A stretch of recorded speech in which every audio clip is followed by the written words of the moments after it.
Say I will not mention him or speak any more in his name. Then within me there is something like a burning fire shut up in my bones.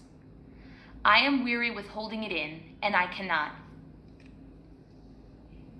A fire burning. My feet hurt, putting on Jeremiah's shoes.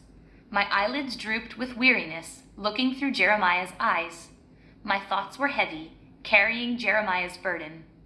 But I knew, like Jeremiah knew, that there was a fire burning.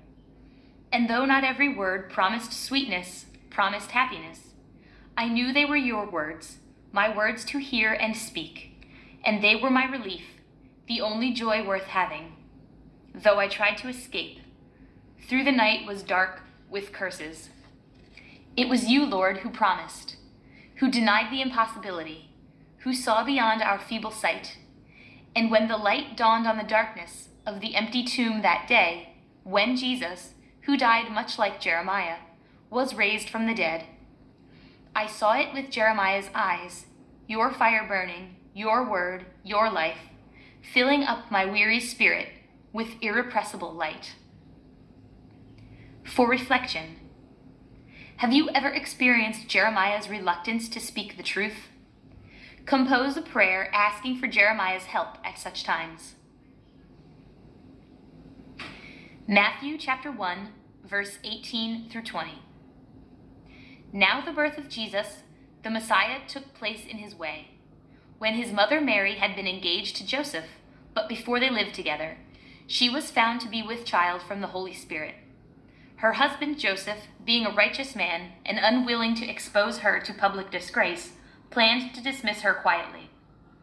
But just when he had resolved to do this, an angel of the Lord appeared to him in a dream and said, Joseph, son of David, do not be afraid to take Mary as your wife, for the child conceived in her is from the Holy Spirit. Matthew chapter 7, verses 24 through 25. Jesus said, Everyone then who hears these words of mine and acts on them will be like a wise man who built his house on rock. The rain fell, the floods came, and the winds blew and beat on that house, but it did not fall, because it had been founded on rock. Into your home.